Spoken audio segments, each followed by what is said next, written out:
Friends, welcome to my new blog. आप सभी को राधे कृष्णा। आई होप आप लोग अच्छे होंगे, स्वस्थ होंगे और खुशहाल होंगे। मैं भी आ गई वही रोज़ के तरह नहा कर अपने लड्डू को जगाने।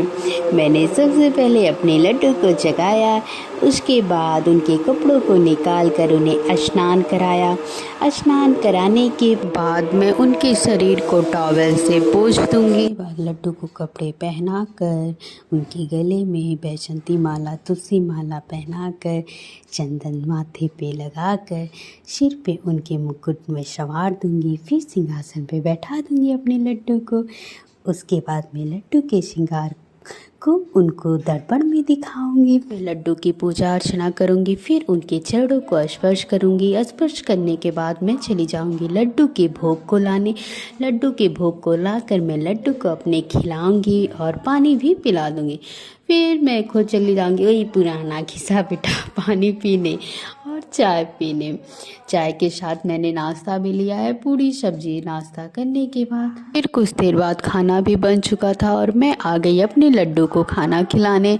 मैंने दाल, चावल, सब्जी और करेले और थोड़े से आलू के भरते लिए हैं। अपने लड्डू को खाना ठंडा करके मैं खिला दूंगी और पानी भी पिला दूंगी। फिर लड्डू को ऐसे ही बैठा के रखूँगी, क्योंकि अभी 12 नहीं बजा है तो मैं अभी अपने लड्डू को नहीं सुलाऊंगी। और कुछ देर बाद देखिए घड़ी में 12 भी बज चुका है। मैं आ गई अपने लड्डू को पानी पिलाने। लड्डू को पानी पिलाने के बाद उनके श्रृंगार को उतार कर मैं लड्डू को सुला दूंगी। लड्डू को सुलाने के बाद मैं खुद भी चली जाऊंगी खाना खाने। आज मैं थोड़ा खाना लेट खाई थी, क्योंकि मैंने नाश्ता कर लिया था सुबह, तो मेरा पेट भरा हुआ था, तो मैं लेट आज खाना खाई। खाना खाने के बाद मैं कुछ देर आराम करूंगी, फिर बैठ जाऊंगी मैं पढ़ने के लिए। और फिर इधर घड़ी में भी शाम के 4 बज चुके थे। मैं आ गई फिर से अपने लड्डू के पास। मैंने लड्डू को अपने जगाया। जगाने के बाद लड्डू के मुँह को पोंछ कर उनका श्रृंगार करके फिर के बाद मैं लड्डू को खिला दूंगी चॉकलेट। मैंने लाया हुआ था तो सोची लाओ मैं अपने लड्डू को पहले चॉकलेट खिला देती हूँ। चॉकलेट लड्डू को खिलाकर पानी पिलाने के बाद मैं लड्डू को ऐसे ही कुछ देर बैठे रहने दी।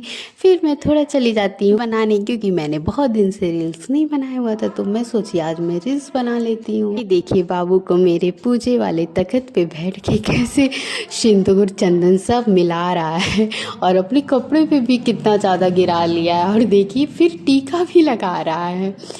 कितनी शरारत करता है ये। और कल चला भी जाएगा ये। कितनी याद आएगी। लगभग 1 महीने था, पता नहीं फिर कब आएगा। इधर तो ये अब धीरे धीरे बड़ा हो रहा है, फिर इसका स्कूल में एडमिशन भी हो जाएगा, तब कहाँ आ पाएगा।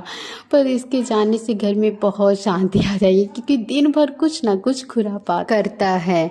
और कहते हैं ना सब लोग के बच्चे आके अपने ननिहाल में बिगड़ जाते हैं, तो ये ऐसे ये भी है। ये भी आके यहाँ बिगड़ गया है। वैसे तो इसके दद्दू भी इसका बहुत दुलार करते, वो भी इसको बिगाड़ के रख दिए हैं। जो भी हो, बच्चे तो भगवान का रूप होते हैं और ये तो हम लोगों का दुलारा है। अब चाहे ये बिगड़े या शरारत करे कोई बात नहीं, पर ये तो हम लोगों का दुलारा है।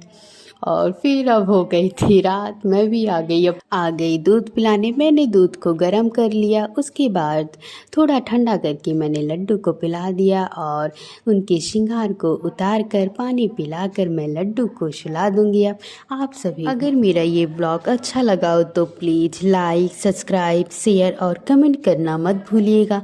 आप सभी को राधे कृष्णा और शुभ रात्रि।